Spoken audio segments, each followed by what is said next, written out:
அனைவருக்கும் வணக்கம். இன்னைக்கு நம்ம தெலுங்குல ரீசெண்டா ரிலீஸ் ஆயிருக்கக்கூடிய மசாகா படத்தோட கதை விளக்கத்தை தான் இந்த வீடியோல பார்க்க போறோம். ஸோ வீடியோக்குள்ள போறதுக்கு முன்னாடி நம்ம சேனலுக்கு இப்பதான் நீங்க புதுசா வந்திருக்கீங்க இல்ல இந்த வீடியோக்கு லைக் அண்ட் சப்ஸ்கிரைப் பண்ணாம பார்த்துக்கிட்டு இருக்கீங்க அப்படின்னா முதல் வேலையா அதை பண்ண மாதிரி கேட்டுக்கிட்டு அண்ட் உங்களை இந்த படத்துக்குள்ள கொண்டு போறேன். இந்த படத்தோட ஸ்டார்டிங் சீன்ல கடற்கரையோரமா 2 பிணங்கள் கிடக்கிறத பொதுமக்கள் பாக்குற மாதிரி காமிக்கிறாங்க. உடனே போலீஸ்காரங்களுக்கு இன்ஃபர்மேஷன் கொடுக்க அங்க ஒரு பயங்கரமான கூட்டம் குமியுது. போலீஸ்காரங்களும் சுத்தி முத்தி வந்து பாக்குறாங்க. அப்பதான் போலீஸ்காரங்களுக்கு தெரியுது படுத்துக்கிட்டு இருக்காங்க. அதாவது பிணங்கள் அப்படின்ற மாதிரி இருக்கு இல்லையா, அது பணம் கிடையாது, 2 பேர் குடிச்சிட்டு படுத்துக்கிட்டு இருக்காங்க அப்படின்ற விஷயம். இதனால கோபம் அடைகிறாரு. பொதுமக்கள் எவன்டா இந்த வேலையை பார்த்தவன் அப்படின்ற மாதிரி திட்டிட்டு 2 பேருக்கூட என்னடா பிரச்சனை உங்களுக்கு, எதுக்காக இந்த மாதிரி படுத்துக்கிட்டு இருக்கீங்கன்னு கேட்க 2 பேர்ல வயசானவர் எனக்கு காதல் பிரச்சனை அப்படின்ற மாதிரி, கொஞ்சம் இளமையா இருக்கவர் எனக்கு ஃபேமிலி பிரச்சனை அப்படின்ற மாதிரியும் சொல்ல, என்னடா இது அப்படியே ஆப்போசிட்டா சொல்றீங்க, சரி வாங்கடா அப்படின்ற மாதிரி போலீஸ் ஸ்டேஷன் தூக்கிட்டு போய் உட்கார வச்சு எனக்கு நீங்க எதுக்காக இந்த மாதிரி பண்ணீங்க அப்படின்றது தெரியணும். ஏன்னா வயசானவருக்கு ஃபேமிலி பிரச்சனை வந்திருக்கலாம், உனக்கு காதல் பிரச்சனை வந்திருக்கலாம், நீங்க அப்படி ஆப்போசிட்டா சொல்றீங்க இல்லையா, அதுக்கான வேலிடான காரணம் இருந்தது அப்படின்னா நான் உங்களை விட்டுட்டுறேன், இல்லன்னு வைங்களேன் இந்த பெண்டிங்ல இருக்க எல்லா கேஸையும் நான் உங்க மேல தான்டா போடுவேன்னு சொல்ல இவங்க யோசிக்கிறாங்க. சரி சொல்லுவோமே அப்படின்ற மாதிரி முதல்ல சின்ன வயசுல இருந்து ஆரம்பிக்கிறாங்க. ஸோ 2 பேரும் உட்காந்துட்டு இருந்தாங்க இல்லையா, அவங்க 2 பேருமே அப்பா பையன் அப்படின்றது. ஹீரோவோட பேர் கிருஷ்ணா அப்படின்றது, அவரோட அப்பா பேரு வெங்கட் அப்படின்றது. சின்ன வயசுல இவரோட அம்மா, அதாவது ஹீரோவோட அம்மா இறந்து போயிட்டு இருப்பாங்க. இவர் பிறந்த உடனே இறந்து போயிட்டு இருப்பாங்க. அப்பத்துல இருந்து சிங்கிளா இவரோட அப்பா தான் இவர் பாத்தீங்கன்னா வளர்க்க ஆரம்பிக்கிறாரு. நாட்கள் போக போக எல்லா வேலையுமே ஹீரோ கிட்ட தான் வாங்குவார் அப்படின்ற மாதிரி இருக்கும். அண்ட் எல்லாரோட வீட்லயும் ஃபேமிலி போட்டோ அப்படின்றது ஒரு முக்கிய பங்கா இருக்கும் இல்லையா. இவங்களோட வீட்டுல ஃபேமிலி போட்டோவே கிடையவே கிடையாது. பெண்கள் இல்லாம இவங்க 2 பேரும் மடமடன் வளர்றாங்க அப்படின்றத காமிக்கிறாங்க. ஆனா அப்படியே கட் பண்ண பெண்கள் இல்லாததால இவங்களுக்கு நிறைய பிரச்சனைகள் ஏற்பட ஆரம்பிக்குது. சரி தான் பையனுக்கு ஒரு கல்யாணம் பண்ணுவோமே அப்படின்ற மாதிரி பொண்ணு கேட்டு போனாலும் உங்க வீட்டுல பொண்ணே இல்ல, இப்ப நான் எங்க பொண்ணு கொடுத்தோம் அப்படின்னா அவன் என்னென்ன கஷ்டப்படுவான்னு எங்களுக்கு தான் தெரியும் அப்படின்ற மாதிரி போற வர இடம் எல்லா இடங்கள்லயும் அசிங்கப்படுத்திக்கிட்டே இருக்கு. எங்க 2 பேரோட வாழ்க்கை இப்படிதான் இருக்கு அப்படின்றத நமக்கு அப்படியே காமிக்கிறாங்க. கட் பண்ண ஹீரோ ஒரு நாள் நைட்டு சரக்கு அடிக்கணும் அப்படின்ற மாதிரி போக்கிட்டே இருக்கு. முதலா இங்கதான் ஹீரோயினை சந்திக்கிறார் அப்படின்ற மாதிரி இருக்கும். அவங்களும் சரக்கு வாங்கணும் அப்படின்ற மாதிரி தான் வழி கேட்டிருப்பாங்க. 2 பேரும் ஒருத்தருக்கு ஒருத்தர் சந்திச்சுக்கிட்டாலும் பேசல. அப்படியே கட் பண்ணா ஹீரோ தனிமையில உட்காந்து சரக்கு அடிச்சுக்கிட்டே இருக்கு. போலீஸ்காரங்க பொது இடங்கள்ல சரக்கு அடிக்கிற அப்படின்ற மாதிரி இவரை கைது பண்றாங்க. உள்ள போய் பார்த்தா இவருக்கு முன்னாடி ஹீரோயின் உட்காந்துக்கிட்டு இருக்காங்க. சோ இங்க இவங்க 2 பேரும் பேசுறதுக்கான வாய்ப்பு ஏற்பட ஆரம்பிக்கும். ஆனா ஹீரோயின் பாத்தீங்கன்னா அதிக முனைப்பு காட்டுற மாதிரி தெரியல. நீ யாரு எவருன்னு தெரியாது, என்னோட பர்சனல் விஷயங்களை உங்ககிட்ட ஷேர் பண்ண முடியாது அப்படின்ற மாதிரி அங்க இருந்து போகிறதுக்கு முன்னாடி இவங்க எங்க காலேஜ் படிக்கிறாங்க அப்படின்ற விஷயத்த மட்டும் சொல்லிட்டு அங்க இருந்து கிளம்பிட்டாங்க அப்படின்ற மாதிரி இருக்கும். இவருக்கு ஒரு மாதிரி ஆச்சரியமா இருக்கு. காரணம் என்ன அப்படின்னா இவர் படிச்சுக்கிட்டு இருக்கா இல்லையா அதே காலேஜ் தான் அவங்க அப்படின்றது. இதனால இதுக்கு அடுத்த நாளே அவங்க எந்த கிளாஸ்ல இருப்பாங்க அப்படின்ற மாதிரி தேடி அலச ஆரம்பிக்கிறார். அவங்களோட கிளாஸையும் கண்டுபிடிச்சி அவங்களோட பேர் கொண்டு அவங்க எங்க இருக்காங்க அப்படின்ற எல்லா டீட்டெயில்ஸும் எடுத்து அவங்களோட மனசுக்குள்ள ஒரு அட்டெண்டன்ஸ் போட்டுட்டார் அப்படின்ற மாதிரி காமிக்கிறாங்க. அந்த சமயத்துல ஒரு சின்ன பிரச்சனை உருவாகுது. அது என்ன அப்படின்னா இவர் மீராவை இப்பதான் பார்த்தா இல்லையா, இதுக்கு முன்னாடி 4 வருஷமா ஒருத்தர் ஒரு தலையா காதலிச்சுக்கிட்டு இருக்காரு அப்படின்ற விஷயத்த காமிக்கிறாங்க. சோ அவருக்கு புதுசா ஒருத்தர் நம்ம மீராவை ஃபாலோ பண்றா அப்படின்ற விஷயம் தெரிஞ்சு போச்சு. கடுப்புல இருக்காரு. இந்த சீன் இதை பார்க்க அப்படியே போய்கிட்டே இருக்க இன்னொரு பக்கம் கட் பண்ணி வெங்கட்ராமன் இருக்கா இல்லையா, அவர்கிட்ட போகுது. விசா ஆபீஸ்ல வேலை செய்யற மனுஷன் ஒரு சின்ன மேட்டருக்காக, அதாவது ஆபீஸ் விஷயமா ரோட்ல வந்து நின்னுகிட்டே இருக்க அந்த சமயத்துலதான் யசோதா அப்படின்ற ஒரு லேடியை பாக்குறாரு. பார்த்த உடனே காதல்ல விழுவாங்கன்னு இருக்கும் இல்லையா, அது அங்க நடக்குது. இதனால அவங்க பஸ்ல போகும்போது பின்னாடியே ஃபாலோ பண்ணிக்கிட்டே போய்கிட்டே இருக்காரு. அவங்களோட அழகை ரசிச்சுக்கிட்டே இருக்க திடீர்னு மறைஞ்சு போயிடுறாங்க. எங்க போனாங்க என்ன ஆனாங்க அப்படின்னு தெரியல. இந்த மனுஷன் சோகமா ஆபீஸ் போறாரு. நான் இன்னைக்கு ஒரு பொண்ணை பார்த்தேன்னு சொல்ல பக்கத்துல இருக்கும், என்ன உன்னோட பையனுக்கு பொண்ணு பாத்தியான்னு கேட்க, டேய் நீ வேறடா, அந்த பொண்ணை பார்த்ததுல இருந்து என்னால வார்த்தைகளே பேச முடியல, அவ எப்படி இருந்தா தெரியுமா அப்படின்ற மாதிரி அழகா வர்ணிக்கலான்னு போக எதிரில அவங்க வந்து நிக்கிறாங்க. இது இவருக்கு ஒரு மாதிரி ஷாக்கா இருக்கு. நம்ம கனவுல பார்த்த பொண்ணு இங்க இருக்கே அப்படின்ற மாதிரி அவங்க கிட்ட பேசலான்னு போக அவங்க யூகே போகணும், அதுக்கு விசா அப்ளை பண்ண வந்திருக்க அப்படின்ற மாதிரி இவர்கிட்ட பேச ஆரம்பிக்கிறாங்க. இவங்களோட பர்சனல் விஷயங்கள் எல்லாத்தையும் ஷேர் பண்ண ஆரம்பிக்கிறாங்க. இந்த மனுஷன் அது எல்லாத்தையும் எழுதிக்கிட்டு இவங்களை தன்னோட வாழ்க்கை துணையா ஏத்துக்கணும் அப்படின்ற மாதிரி ரொம்ப ஆசைப்பட்டுக்கிட்டு இருக்காரு அப்படின்ற விஷயத்த அவரோட நண்பர்கிட்ட பேசிக்கிட்டே இருக்க மாதிரி நமக்கு காமிக்கிறாங்க. இன்னொரு பக்கம் கட் பண்ணா ஒரு புது கேரக்டர் ஒருத்தவங்களை இன்ட்ரோ பண்றாங்க. ஒரு பெரிய ஸ்டீல் கம்பெனில ஓனரா இருக்க அந்த மனுஷன் அவரோட எம்ப்ளாயி, அதாவது பல வருஷம் வேலை செஞ்ச மனுஷன் ரிட்டையர் ஆகுறார் சார் அப்படின்ற மாதிரி இருக்கு. ஸோ அவரை பத்தின நிறைய விஷயங்களே பேசிட்டு நீங்க நல்லா இருக்கணும் அப்படின்ற மாதிரி வாழ்த்திட்டு நடந்து வந்துகிட்டே இருக்கும்போது ஒரு அடியாளுக்கு போன் பண்ணி இப்ப ரிட்டையர் ஆகுறாரு இல்லையா, அந்த மனுஷனோட 2 காலையும் உடச்சு விட்டுடா அப்படின்ற மாதிரி சொல்றாரு. இவரோட பிஏக்கு ஒரு மாதிரி ஷாக்கா இருக்கு. ஏன்னா இப்பதானே ஒழுங்கா பேசுறீங்க, எதுக்காக இந்த வேலைன்னு சொல்ல இவருக்கு பயங்கரமான ஈகோ பிரச்சனை இருக்கும். தான் முன்னாடி ஏதாவது பண்ணிட்டாங்க அப்படின்னா ஒரு டைரக்டால பழி வாங்க மாட்டாரு, ரொம்ப நாள் காத்திருந்து சரியான நேரம் வரட்டும் அப்படின்ற மாதிரி தான் பழி வாங்குவார். ஸோ இப்ப ரிட்டையர் ஆகுற அந்த மனுஷன் இருக்கா இல்லையா, அவர் பல வருஷத்துக்கு முன்னாடி ஏதோ ஒரு வேலையை பார்த்திருப்பாப்ல, அதோட ரிஃப்ளெக்ஷனா இப்ப காலை ஒடிச்சு விட்டுரு அப்படின்ற மாதிரியும் தான் முன்னாடி கால் போட்டு உட்காந்துக்கிட்டு இருந்தான், அவனை சும்மா விடலாமா அப்படின்ற மாதிரியும் மிரட்டிட்டு இதுதான் நான் இப்படித்தான் நான் வில்லத்தனம் பண்ணுவேன் அப்படின்ற மாதிரி இவருக்கு இங்க ஒரு இன்ட்ரோ கொடுக்குறாங்க. ஆனா அப்படியே கட் பண்ணி நம்ம ஹீரோ இருக்கா இல்லையா, அவர்கிட்ட போகுது. பொண்ணை பார்த்துட்டாரு, அவங்கள கரெக்ட் பண்ணணும் அப்படின்றதுக்காக பஸ்ல டிராவல் பண்ண ஆரம்பிக்கிறாரு. உங்களை பத்தின விஷயங்கள் எல்லாத்தையுமே நான் தெரிஞ்சுக்கிட்டேன், நம்ம 2 பேரும் கொஞ்ச நாளைக்கு ஃப்ரெண்ட்ஸா இருக்கக்கூடாது, நான் அதுக்கப்புறம் அடுத்த கட்டத்துக்கு போகக்கூடாது அப்படின்ற மாதிரி அவங்க கிட்ட வழிஞ்சு குழஞ்சு பேசிக்கிட்டே இருக்கு. அவங்க பிரி கொடுக்குற மாதிரியே தெரியல, இவரை இக்னோர் பண்ணிட்டு போய்கிட்டே இருக்காங்க. இந்த விஷயம் மீராவோட ஒன் சைட் காதலன் இருக்கா இல்லையா, அவனுக்கு தெரிய ஆரம்பிக்குது. ஸோ ஹீரோவை பிடிச்சி மிரட்டணும் அப்படின்ற மாதிரி போக ஹீரோ பேச ஆரம்பிக்கிறாரு. அப்பதான் இவர் 4 வருஷமா ஒன் சைடா லவ் பண்ணிக்கிட்டு இருக்காரு அப்படின்ற விஷயம் தெரிய ஆரம்பிக்குது. இதனால ஒரு முடிவுக்கு வராரு. அது என்ன அப்படின்னா, நீங்க 2 பேரும் காதலிச்சிங்க அப்படின்னா நான் இந்த சைடே திரும்பி அப்படியே போயிட்டு இருப்பேன், 2 பேரும் காதலிக்கவே இல்ல, இதனால உங்களுக்கும் எனக்கும் எந்த வித்தியாசமும் இல்ல பிரதர், ஏதாவது அட்வான்டேஜ் எடுத்துக்கிட்டு என்ன அட்டாக் பண்ணணும் அப்படின்னு நினைச்சீங்கன்னா நான் அமைதியாலாம் இருக்க மாட்டேன் பிரதர் அப்படின்ற மாதிரி அவரே மிரட்டிட்டு அங்க இருந்து கிளம்பு. இன்னொரு பக்கம் இவரோட அப்பா கிட்ட போகுது, அவங்களை கரெக்ட் பண்ணணும் அப்படின்ற மாதிரி இவரும் தான் முடிவு பண்ணிட்டாரு. இதனால வேலைக்கு ஒரு வாரம் லீவு போட்டுட்டு அவங்க பின்னாடி ஃபாலோ பண்ணணும் அப்படின்ற மாதிரி கிளம்புறாரு. ஏன்னா 15 நாள்ல அவங்க வெளிநாடு போயிடுவாங்க அப்படின்ற மாதிரி இருக்கும். இதனால அவங்க போற வர எல்லா இடங்களிலும் பின்தொடர்ந்து போய் நீங்க ஏன் இன்னும் கல்யாணம் பண்ணிக்கவே இல்ல, நீங்க ஏன் இன்னும் கல்யாணம் பண்ணிக்கல, ஆமா நீங்க கல்யாணம் பண்ணிக்கணும்னா அவர் எந்த மாதிரி இருக்கணும் அப்படின்ற மாதிரி நோண்டி கேள்விகளை கேட்டுக்கிட்டே இருக்க இவங்க டென்ஷன் ஆகுறாங்க. இவரை பத்தின எல்லா விஷயமும் தெரியும், நான் கல்யாணம் பண்ணிக்கணும் அப்படின்னா அது ஏன் விருப்பம் ஒன்று இருக்கு. அது மட்டும் இல்லாம அவருக்கு ஏற்கனவே கல்யாணம் இருக்கக்கூடாது, கல்யாண வயசுல ஒரு பையன் இருக்கக்கூடாதுன்னு சொல்ல இவருக்கு பக்குன்னு இருக்கு. என்னடா அப்படி ஆயிடுச்சு அப்படின்ற மாதிரி சோகத்துல அவங்கள விடாம பின்தொடர்ந்துகிட்டே இருக்கு. ஒரு கட்டத்துல அவங்க டென்ஷனாகி அழ ஆரம்பிக்கிறாங்க. இப்ப இதுக்கு மேல முடியாது, நான் இங்க இருக்க மாட்டேன்டா அப்படின்ற மாதிரி அங்க இருந்து வண்டி எடுத்துக்கிட்டு ஓடி போலான்னு ட்ரை பண்ண அந்த சமயம்னு பார்த்து ஹீரோ அங்க என்டர் ஆகுற.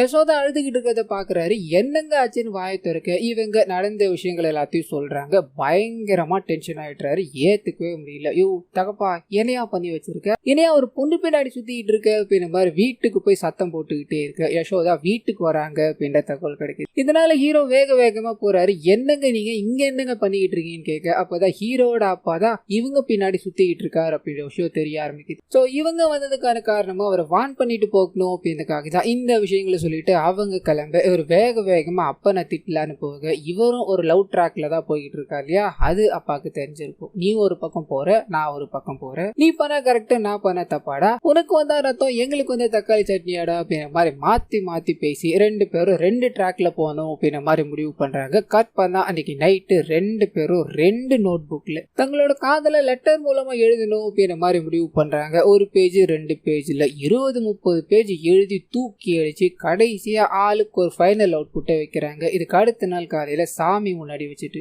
2 பேரோட காதலும் கை கொடுணும் அப்படின்ற மாதிரி வேண்டிக்கிட்டு ஆளுக்கு ஒரு லெட்டர் எடுத்துட்டு போக அப்பதான் தெரிய வருது எழுதின 2 லெட்டரும் மாறி போச்சு அப்படின்ற விஷயம். அப்பா எழுதின லெட்டர் பையன்கிட்டயும், பையன் எழுதின லெட்டர் அப்பா கிட்டயும் போக அந்த 2 லெட்டரையும் மாத்தி படிக்கிறாங்க இல்லையா, அவங்களுக்கு என்னடா இது எழுதி வச்சிருக்க, இதெல்லாம் படிச்சா காதெல்லாம் ஒண்ணு வராது, எவ்வளவு ஸ்பெல்லிங் மிஸ்டேக் பண்ணிருக்க தெரியுமா, ஒழுங்கு மருந்து இங்கிருந்து போயிடுடா அப்படின்ற மாதிரி 2 பேரும் தட்டி விட இவங்க லெட்டரை பாக்குறாங்க. பயங்கர ஷாக்கு. அப்பாவும் புள்ளியும் நேருக்கு நேர் சந்திச்சு என்னடா என் லெட்டரை மாத்தி எடுத்துட்டு போயிட்ட அப்படின்ற மாதிரி சட்டையை புடிச்சு கேட்டுக்கிட்டே இருக்க பக்கத்துல ஒரு நபர் ஆக்சிடென்ட் ஆகி போயிட்டாரு. ஓடி போய் பாக்குறாங்க. இவருக்கு உதவி ஆகணுமே அப்படின்ற மாதிரி வண்டியை தேடிக்கிட்டே இருக்க கட் பண்ணி ஒரு வில்லன் மாதிரி ஒருத்தரை காமிச்சாங்க இல்லையா, அவர்கிட்ட போய் ஒரு பெரிய ப்ராஜெக்ட்டுக்கு டெண்டர் விடணும் அப்படின்ற மாதிரி இருக்கும். ஸோ வேகமா இவர் போய்கிட்டே இருக்க அந்த சமயம்னு பார்த்து ஹீரோவும் அப்பாவும் வழிமறிச்சு நிறுத்துறாங்க. சார் ஒருத்தருக்கு அடிபட்டு இருக்கு, கொஞ்சம் உதவ முடியுமா அப்படின்ற மாதிரி அவரை கார்ல ஏத்த. அப்பதான் அப்பதான் தெரிய வருது இந்த வில்லன் அடிச்சு தூக்க சொன்னார் இல்லையா அவரோட எம்ப்ளாயி அவரே தான் அங்க கிடக்குறாரு அப்படின்றது. பயங்கர டென்ஷனோட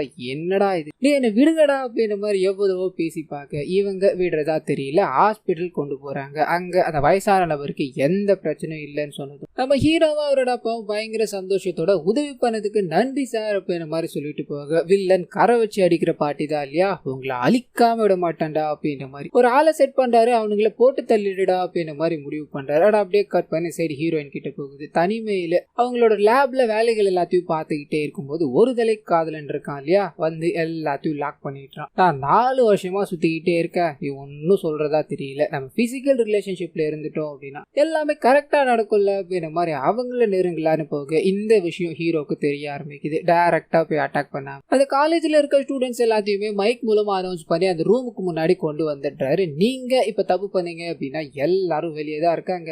ஒரு 10 வருஷம் கழிச்சு ரீயூனியன் வச்சு பண்றப்போ இந்த விஷயங்கள் எல்லாமே உங்களை கேவலப்படுத்தும் அப்படின்ற மாதிரி அவரை மன ரீதியா அட்டாக் பண்ண அந்த மனுஷன் எதுவுமே பேசாம வெளியே வர நம்ம ஹீரோ மீராவோட மனசுல லைட்டா இடம் பிடிச்சிட்டார் அப்படின்ற மாதிரி இருக்கும். அதை கன்ஃபார்ம் பண்ற விதமா மீரா அவருக்கு கால் பண்ணி நீ பண்ணது எல்லாமே ஓகேதான் அவர் எதுக்காகடா அடிக்கலன்னு கேட்க அவனை அடிக்கணும் அப்படின்றதுல 5 நிமிஷம் ஆகாது. அது மட்டும் இல்லாம நான் காதலிக்கிற பொண்ணு அவன் என்ன காதலிக்கவே இல்லை இதுக்கெல்லாம் போய் சண்டை போட்டு நிக்க முடியுமான்னு கேட்க இவங்க நேர்ல வரும்படி சொல்றாங்க. அந்த ஒன் சைட் காதல் இருக்கான் இல்லையா அவன் முன்னாடி நிக்க வச்சு இப்ப சொல்றேன்டா நான் உன்னை லவ் பண்றேன் அண்ட் இவன் பண்ணா இல்லையா அந்த தப்புக்கு நீ இப்ப அவனை அடிச்சாகணும்னு சொல்ல நம்ம ஹீரோ இப்பயும் சண்டை போடுறதா தெரியல. இவன் அடிக்கணும் அப்படின்னா கைகளால அடிச்சாலும் வேலைக்காகாது இதுக்கு வேற வழிதான் இருக்கு அப்படின்ற மாதிரி ஹீரோயினை கட்டி பிடிக்க இந்த மனுஷனுக்கு கன்னத்துல அரைஞ்ச மாதிரி வலி வலிக்குது. எப்ப ஆளை விடுங்கடா நீங்க முதல்ல இங்க இருந்து போங்கடா அனுப்பி வைக்க. சோ இவங்களோட காதல் இங்க ஒன்னு சேர்ந்துருச்சு அப்படின்றத காமிக்கிறாங்க. இன்னொரு பக்கம் யசோதா இருக்காங்க இல்லையா ஃபாரின் போகணும் அப்படின்ற மாதிரி முடிவு பண்றாங்க. திங்ஸ் எல்லாத்தையும் எடுத்து வச்சுக்கிட்டே இருக்கும்போது நம்ம ஹீரோட அப்பா கிட்ட இருந்து கால் வருது. கடைசியா ஒரு 5 நிமிஷம் மட்டும் சந்திக்க முடியுமான்னு சொல்ல இவங்க போறாங்க.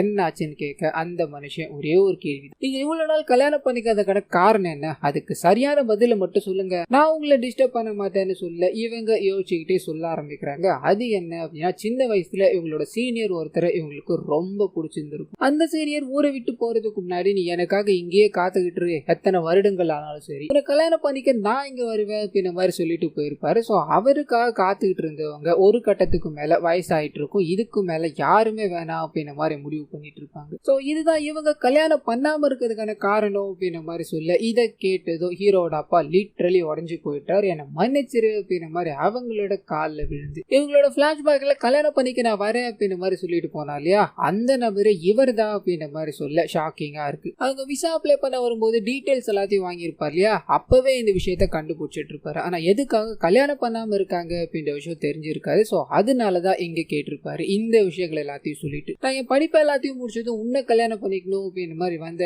நீ ஊர்ல இல்ல அப்படின்ற மாதிரி தெரிஞ்சது. உன்னோட ஃப்ரெண்ட்ஸ் கிட்ட கேட்டேன் உனக்கு கல்யாணம் ஆயிடுச்சு அப்படின்ற மாதிரி சொன்னாங்க. அதனாலதான் நான் வாழ்க்கையை தேடி போயிட்டேன் அப்படின்ற மாதிரிலாம் சொல்ல இவங்க கண் கலங்கிட்டு என்னோட அண்ணன் பல முறை எனக்கு கல்யாணம் பண்ணி வைக்கணும் அப்படின்ற மாதிரி முயற்சி பண்ணா ஆனா எல்லா வாட்டியும் நான் தடுத்து விட்டுக்கிட்டே இருந்தேன். இப்போ இதுக்காக தான் போல அப்படின்ற மாதிரி அவரை கட்டி பிடிச்சி இவருக்கு கல்யாணம் ஆகி இப்போ ஒரு குழந்தை இருக்கு மனைவி இல்லை அப்படின்ற மாதிரி இருந்தாலும் தன்னோட காதல் புனிதமானது அப்படின்ற மாதிரி ஏத்துக்கிறாங்க. அப்படியே கட் பண்ணா 2 பேரோட காதல் இணைஞ்சிருச்சு அப்படின்ற மாதிரி காமிச்சு 2 பேரும் தனித்தனியா தங்களோட காதலிகளை தனிமையில சந்திக்கணும் அப்படின்ற மாதிரி போறாங்க. அங்க ஒரு பயங்கரமான ட்விஸ்ட் காத்துக்கிட்டு இருக்கு. அது என்ன அப்படின்னா 2 பேரும் வேற வேற பெண்களை லவ் பண்ணாங்க இல்லையா அந்த 2 பேருமே ஒரே வீட்டுல தான் வாழ்ந்துகிட்டு இருக்காங்க அப்படின்ற விஷயம் இவங்களுக்கு போனது ஒன்னும் புரியல. என்னையா நீங்க பண்ற ஆமா நீ எங்கடா இங்க பண்ற அப்படின்ற மாதிரி மாத்தி மாத்தி பேசிக்கிட்டாலும் போக போகதான் அந்த 2 பெண்களும் யார் அப்படின்ற விஷயம் தெரிய ஆரம்பிக்குது. சோ ஹீரோயின் இருக்காங்க இல்லையா மீரா அவங்களோட அத்தை தான் யசோதா அப்படின்ற மாதிரி இருக்கும். சோ ஹீரோட அப்பா லவ் பண்றது ஹீரோயினோட அத்தைய அப்படின்ற மாதிரி இருக்கும். இவங்க எல்லாருமே ஒரே ஃபேமிலி தான். இந்த விஷயம் தெரிஞ்சது ஒரு மாதிரி 2 பேரும் ஷாக்ல நிக்க அந்த சமயம்னு பார்த்து வில்லன் இருக்கார் இல்லையா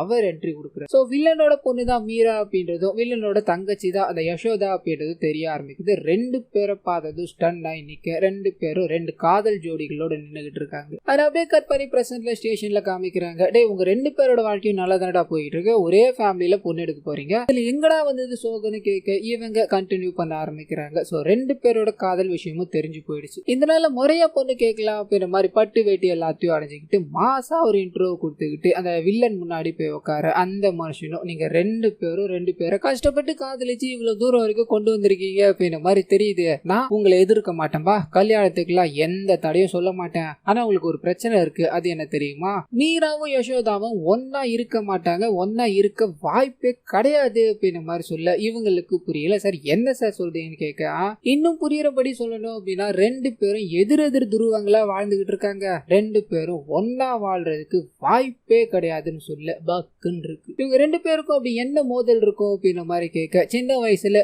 அதாவது மீராவோட சின்ன வயசுல மீராவை பாத்துக்கணும் அப்படின்ற பொறுப்பு யசோதா கிட்ட வருது. அவங்க பயங்கர ஸ்ட்ரிக்டா இருக்காங்க. பக்கத்துல தான் இருக்கும், அதாவது 2 கிலோமீட்டர் தான் இவங்களோட ஸ்கூல் இருக்கும். ஆனா இவங்க வெளியே எங்க சுத்தக்கூடாது அப்படின்ற மாதிரி முடிவு பண்ணி இவங்களே ஹாஸ்டல் பேக் பண்ணிடுறாங்க. அது மட்டும் இல்லாம இவங்களுக்கு பிடிச்ச ட்ரெஸ் எல்லாம் போடணும் அப்படின்ற மாதிரி ட்ரை பண்ண யசோதா பயங்கர ஸ்ட்ரிக்டா, நீ இது பண்ணக்கூடாது அதை பண்ணக்கூடாது அப்படின்ற மாதிரி அவங்களோட இளமை பருவத்தை மொத்தமா புடிங்கிட்டாங்க அப்படின்ற மாதிரி இருக்கும். இதுலதான் மோதல் உருவாச்சு. அதுக்கப்புறம் ரொம்ப நண்பர்களா இருந்தவங்க பிக்கஸ்ட் எதிரி ஆயிட்டாங்க. இவங்க 2 பேரும் ஒரே வீட்டுல வந்து வாழ்றது சாத்தியமே இல்லாத ஒண்ணுன்னு சொல்ல இவங்களுக்கு என்ன பேசுறதுன்னு புரியல. இதுக்கு வேற வழியே இல்லையா சார்னு சொல்ல, வழி இருக்குப்பா, நீங்க 2 பேரும் உங்களோட வேலையை பார்த்துட்டு போங்க, அப்படி இல்லன்னு வைங்களேன் 2 பேரையும் சமாதானப்படுத்தி கல்யாணம் பண்ணிக்கோங்கப்பா, இதை விட்டா எனக்கு வேற வழி தெரியாதுப்பான்னு சொல்ல இவங்க அவ்வளவுதானே பெண்களை சமாதானப்படுத்துறது ஒரு வழியா, நாங்க 2 பேருமே டீப்பா காதலிக்கிறோம், நாங்க சொன்னா அவங்க கேட்பாங்க அப்படின்ற மாதிரி சபதம் இட்டுக்கிட்டு அங்க இருந்து கிளம்புறாங்க. அங்க இருந்து கிளம்புனது வில்லன் இருக்கா இல்லையா,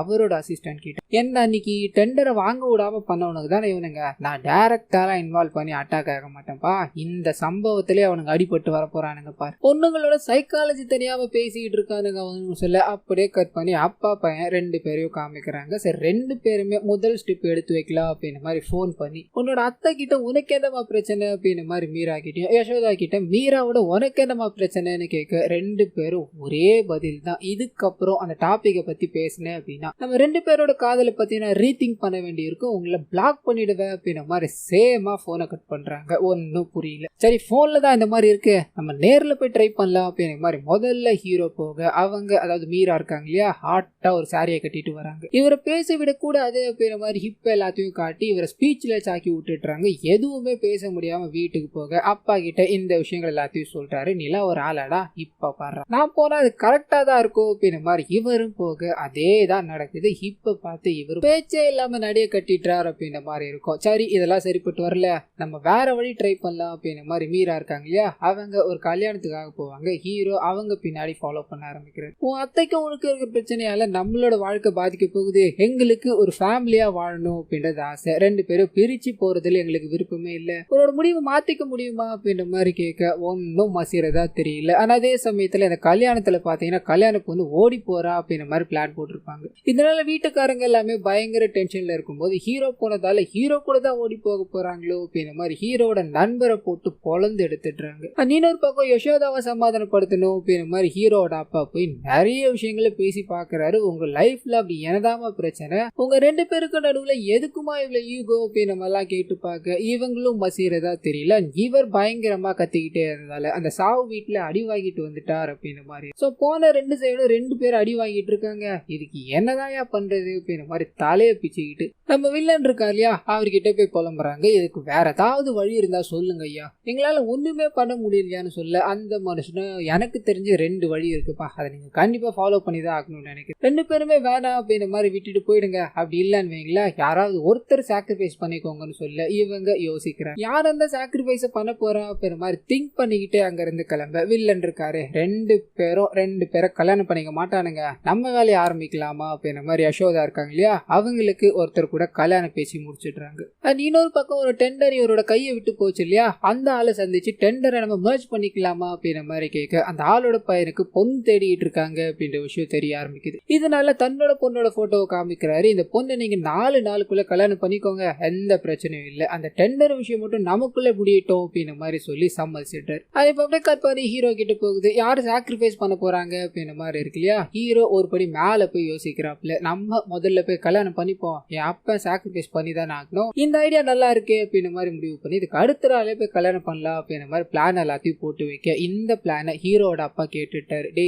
நான் உன் அப்பன்டா, நான் சாக்ரிஃபைஸ் பண்ணி என் வாழ்க்கையை விடணுமா, அதெல்லாம் முடியவே முடியாது, நீ நாளைக்கு 7 மணிக்கு போற அப்படின்னா நான் 4 மணிக்கே கிளம்புறேன்டா அப்படின்ற மாதிரி வேகமா யசோதாக்கு போன் அடிச்சு நம்ம வீட்டை விட்டு போறோம் கல்யாணம் பண்ணிக்கிறோம் அப்படின்ற மாதிரி அவங்கள பஸ் ஸ்டாண்ட் கூட்டு போக இந்த சைடு ஹீரோ இருக்காரு, அவர் தன்னோட அப்பா இப்படிதான் பண்ணுவா அப்படின்ற மாதிரி தெரிஞ்சுக்கிட்டு ஸ்ட்ரைட்டா இந்த வில்லனை பார்க்கணும் அப்படின்ற மாதிரி போறாரு. என் அப்பா உங்க உங்க தங்கச்சியை கூட்டிட்டு ஓடி போயிட்டாரு, அவர் நேர்மையானவரே கிடையாது, ஆனா நான் அப்படி இல்லை சார், உங்களோட பொண்ணோட சம்மந்தமும் உங்களோட சம்மந்தமும் இல்லாம உங்களோட பொண்ணை கட்டக்கூடாது அப்படின்ற மாதிரி இங்க வந்து நிக்கிறேன், பார்த்து ஏதாவது பண்ணுங்க சார் அப்படின்ற மாதிரி ஆழ்ந்து உருக்கமா பேசிக்கிட்டே இருக்க ஓடி போன 2 பேருமே வராங்க. காரணம் என்ன அப்படின்னா, ஓடி போனாங்களே யசோதா, அவங்களுக்கு விருப்பம் இருந்திருக்காது, இது மாதிரி ஒரு எக்ஸ்பீரியன்ஸ் பண்ணணும் அப்படின்ற மாதிரி தான் நான் வந்தேன், பஸ் ஏறி ஓடி போற அளவுக்குலாம் நமக்கு தைரியம் இல்லப்பா அப்படின்ற மாதிரி ரிட்டர்ன் வந்துட்டு இருப்பாங்க. ஹீரோட அப்பாவும் ஹீரோவை பார்த்துட்டு, நல்ல ஸ்கெட்சி மகனே, ஆனா என்ன உனக்கு ஆப்போசிட்டா இது நடந்துருச்சு, சரி வா வீட்டுக்கு போகலாம் அப்படின்ற மாதிரி 2 பேரும் கிளம்ப அப்படியே கட் பண்ணி யசோதா இருக்காங்க இல்லையா, அவங்களுக்கு ஒரு போன் கால் ரிசீவ் ஆகும். யார் பேசுவாங்க அப்படின்றத காமிக்கல, வேக வேகமா ஹீரோ கிட்ட போறாங்க.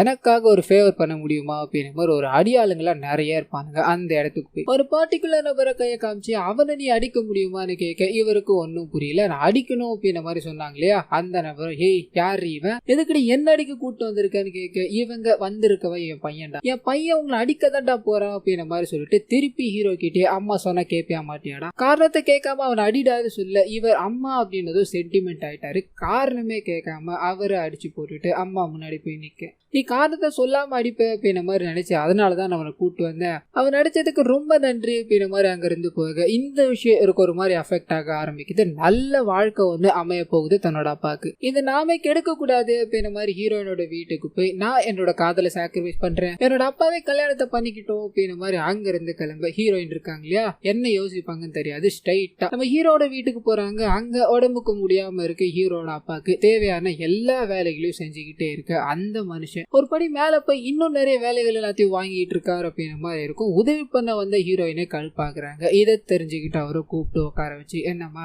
ரொம்ப வேலை வாங்குறேன்னு முறைக்கிறியா, என்னோட வீட்டுல பெண்ணோட சத்தம் கேட்டு, அதாவது பெண்ணோட கொலுசு சத்தம் கேட்டு பல வருஷம் ஆச்சுமா, நீ நடக்கிற ஒவ்வொரு நடையும் எனக்கு ரொம்ப சந்தோஷத்தை கொடுத்தது, அதனாலதான் இந்த மாதிரி பண்ண அப்படின்ற மாதிரி அவங்கள கியூட்டா கொஞ்சம் இவங்க அப்படி லிட்டரலி உடஞ்சு போயிடுறாங்க அப்படின்ற மாதிரி. அண்ட் ஹீரோட அப்பாவும் யசோதா இருக்காங்க இல்லையா, அவங்கள கூப்பிட்டு தன்னோட பையனோட காதல் வாழ்ந்துகிட்டோம், நம்மளோட லவ் சாக்ரிஃபைஸ் பண்ணலாம் அப்படின்ற மாதிரி 2 பேரும் இங்க பிரியிறாங்க அப்படின்ற மாதிரி இருக்கும். அப்படியே பிரசன்ட்டுக்கு போகுது. ஸோ 2 பேருமே அவங்கவுங்க நல்லா இருக்கட்டும் அப்படின்ற மாதிரி பிரிச்சு விட்டுட்டாங்க. இதோட முடிவா 2 பேருக்கும் வேற ஒரு கல்யாணத்தை அரேஞ்ச் பண்ணிட்டாங்க. என்ன பண்ணுறதுன்னு தெரியாம ரொம்ப டிப்ரெஷன்ல சரக்கு அடிச்சு இப்போ இந்த இடத்துக்கு வந்து நிக்கிறோம் அப்படின்ற மாதிரி இவங்க புலம்ப. போலீஸ்காரர் இது எல்லாத்தையும் கேட்டுட்டார் இல்லையா, கல்யாணம் என்னைக்குன்னு கேட்கறாரு. இன்னைக்கு தான்றாங்க. இன்னைக்கு கல்யாணத்தை வச்சுக்கிட்டு இப்போடி வந்தா என்னடா அர்த்தம், போய் ஏதாவது பண்ணுங்கடா, நான் கூட நிக்கிறேன்டா அப்படின்ற மாதிரி பேசிக்கிட்டே இருக்கும் ஒரு நபர் அரெஸ்ட் பண்ணி கொண்டு வராங்க. அந்த நபர் யாருன்னா யசோதா காரணமே இல்லாம அடிக்க சொன்னாங்க இல்லையா, அவர் தான். இவரை பார்த்தது ஹீரோ எதுக்காகடா இங்க வந்துக்கிற அப்படின்ற மாதிரி இவர்கிட்ட கேட்க, நம்ம போலீஸ்காரரும் இவனை அரெஸ்ட் பண்ணணும் அப்படின்ற மாதிரி யசோதான்றவங்க பணம் கொடுத்தாங்க. அந்த யசோதாவை பத்தி தான் நீ சொல்றியாடான்னு கேட்க ஹீரோக்கு கியூரியாசிட்டி இருக்கு, எதுக்காகடா அந்த யசோதா உன்னை அடிக்கணும் அரெஸ்ட் பண்ணணும் அப்படின்ற மாதிரி பணம் கொடுத்தாங்க, அதுக்கான காரணத்தை சொல்ல முடியுமாடான்னு கேட்க ஏதோ ஒரு விஷயத்த சொல்றான். அதை கேட்டதும் வேக வேகமா அப்பாவை கூட்டு கிளம்ப அப்படியே கட் பண்ணி கல்யாண மண்டபத்துல காமிக்கிறாங்க. கல்யாண பொண்ணுங்க 2 பேரையுமே காணோம் அப்படின்றது வில்லனுக்கு தெரிய ஆரம்பிக்குது. பயங்கர டென்ஷனா இருக்கு. ஹீரோ அங்க என்ட்ரி கொடுக்குறாரு, ஹீரோட அப்பாவும் என்ட்ரி கொடுக்குறாரு. எங்கடா போனீங்க, அம்மா எங்களோட பொண்ணுங்க எங்கடா அப்படின்ற மாதிரி கேட்டுக்கிட்டே இருக்க சிரிச்சுக்கிட்டே இவங்க ஒரு விஷயத்த பகிர்ந்துக்க ஆரம்பிக்கிறாங்க. அது என்ன அப்படின்னா 2 பேரும் ஒன்னு சேர்ந்துட்டாங்க அப்படின்றது. 2 பேரையும் தனித்தனியா உட்கார வச்சு பேச ஆரம்பிக்கிறாங்க. அப்பதான் இவங்க 2 பேரோட வாழ்க்கையில என்ன நடந்துட்டு இருக்கு அப்படின்ற விஷயம் ரிவீல் ஆக ஆரம்பிக்குது. இது எல்லாத்துக்கும் பின்னாடி யசோதா இருக்காங்க இல்லையா, அவங்க தான் இருக்காங்க. தான் பொண்ணு பார்த்துக்கணும், தான் பொண்ணுக்கு எந்த பிரச்சனையும் வரக்கூடாது அப்படின்ற மாதிரி முடிவு பண்ணுவாங்க. ஒவ்வொரு விஷயத்தையும் பார்த்து பார்த்து பண்ணாங்க அப்படின்ற மாதிரி இருக்கும். ஆனா அந்த விஷயத்துல ஒண்ணுதான் இவங்க காரணமே இல்லாம அடி அப்படின்ற மாதிரி சொன்னாங்க இல்லையா, அந்த நபரோட என்ட்ரி. அந்த நபர் மீராவை பயங்கரமா காதல் டார்ச்சர் கொடுத்துக்கிட்டு இருக்காரு அப்படின்ற விஷயத்த இவங்க பாக்குறாங்க. சோ இதை இன்டைரக்டா ஹேண்டில் பண்ணணும் அப்படின்ற மாதிரி தான் மீராவோட ஸ்கூல் 2 கிலோமீட்டர்ல இருக்கும் இல்லையா, அது எல்லாத்தையும் தாண்டி ஹாஸ்டல்ல சேர்த்து விட்டுருப்பாங்க. அண்ட் மீரா நினைச்சுக்கிட்டு இவங்க கிட்ட அந்த நபர் தப்பா நடந்துக்கணும் அப்படின்ற மாதிரி வந்திருப்பாரு. பயந்து போறாங்க. இந்த இடத்துல மீரா தான் என்ன ஆயிருக்கும் அப்படின்ற மாதிரி மீரா என்ன கேட்டாலும் அதற்கு எதிர்ப்பு தெரிவிக்கிறாங்க. அவங்கள ப்ரொடெக்ட் பண்ணணும் அப்படின்ற மாதிரி நிறைய ரெஸ்ட்ரிக்ஷன்ஸ் போட ஆரம்பிக்கிறாங்க. இதோட எதிரொலி தான் மீரா இவங்களை வெறுக்க ஆரம்பிச்சது அப்படின்ற மாதிரி. ஸோ மீரா என்ன அத்தனை கூப்பிடுறப்பெல்லாம் எனக்குள்ள கேட்கிற உணர்வு அம்மா அப்படின்ற உணர்வு தான். அந்த அம்மாவோட உணர்வுக்காக தான் நான் இந்த விஷயங்கள் எல்லாத்தையும் பண்ணேன்னு சொல்ல இந்த விஷயம் அப்படியே மீராக்கு தெரியற மாதிரி காமிக்கிறாங்க. மீரா வேக வேகமா தன்னோட அட்டையை கட்டி பிடிச்சி இனிமேல் நமக்குள்ள எந்த பிரிவு கிடையாது அப்படின்ற மாதிரி சிரிக்க ஃபேமிலி மொத்தமும் ஒன்று கூடிச்சு. ஸோ இந்த விஷயத்த தெரிவிக்கணும் அப்படின்ற மாதிரி தான் ஹீரோவோ அவரோட அப்பாவும் அங்கே வந்திருப்பாங்க. இதை கேட்டதும் பயங்கர டென்ஷன் ஆயிடுறாரு வில்லன். அவனுங்களை விடக்கூடாது அப்படின்ற மாதிரி செட் பண்ணி வச்சிருக்க ஆளுங்க எல்லாத்தையும் அடிக்கலான்னு போக ரெண்டு பேரும் இங்க ஒரு மாசான ஃபைட்டை போட்டு தன்னோட மாமனார் முன்னாடியே கல்யாணத்தை பண்ணிட்டாங்க அப்படின்ற மாதிரி இருக்கும். ஃபேமிலி போட்டோவை நடு வீட்டுல மாட்டுறாங்க. ஸோ ஆசைப்பட்ட மாதிரியே கல்யாணம் நடந்துருச்சு அப்படின்ற மாதிரி சந்தோஷத்துல இவங்களோட மாமனார் இருக்கா இல்லையா, அவர் மாப்பிள்ளைய பார்த்திருப்பாரு. அவனுங்க கூட ரவுடி பயலுங்க மாதிரி இருப்பானுங்க. அவனுங்க அரை மணி நேரத்துல கல்யாணத்துக்கு வரேன்னு சொன்னவனுங்க இன்னும் வரைக்கும் வந்திருக்க மாட்டாங்க. அவன் அவனுங்களை என்னடா பண்ண அப்படின்ற மாதிரி ஹீரோ கேட்க ஹீரோ அவங்களுக்கு வர்றதுக்கு முன்னாடியே போன் பண்ணி வேற ஒரு பையன் கூட, அதாவது என் கூட கல்யாணம் நடக்க போகுது, நீ வர்றது வேஸ்ட் தான்ப்பா, இது எல்லாத்துக்கும் பின்னாடி என் மாமனார் தான் இருக்கான், அவனை நீ பொறுமையா போட்டு தள்ளி இப்போ போட்டு தள்ளாத அப்படின்ற மாதிரி போனை கட் பண்ணி வச்சிருப்பாப்ல. சோ இந்த விஷயங்கள் எல்லாத்தையும் சொல்ல, உன் கல்யாணத்துக்காக என் சாவை தள்ளி போட்டிருக்கியா, அவன் வேற எப்போ வந்து கொலை பண்ணுவான்னு தெரியலையாடா அப்படின்ற மாதிரி புலம்பிக்கிட்டே அங்க இருந்து போக இந்த படத்தை இதோட முடிக்கிறாங்க. சோ கண்டிப்பா இந்த படமே என்னோட வாய்ஸ் வரும் உங்களுக்கு பிடிச்சிருக்கோ அப்படின்ற மாதிரி நம்புறேன். இந்த வீடியோல ஏதாவது நிறைக்குறைகள் இருந்தது அப்படின்னா அதை மறந்துடாம கமெண்ட்ஸ்ல பதிவிடுங்க.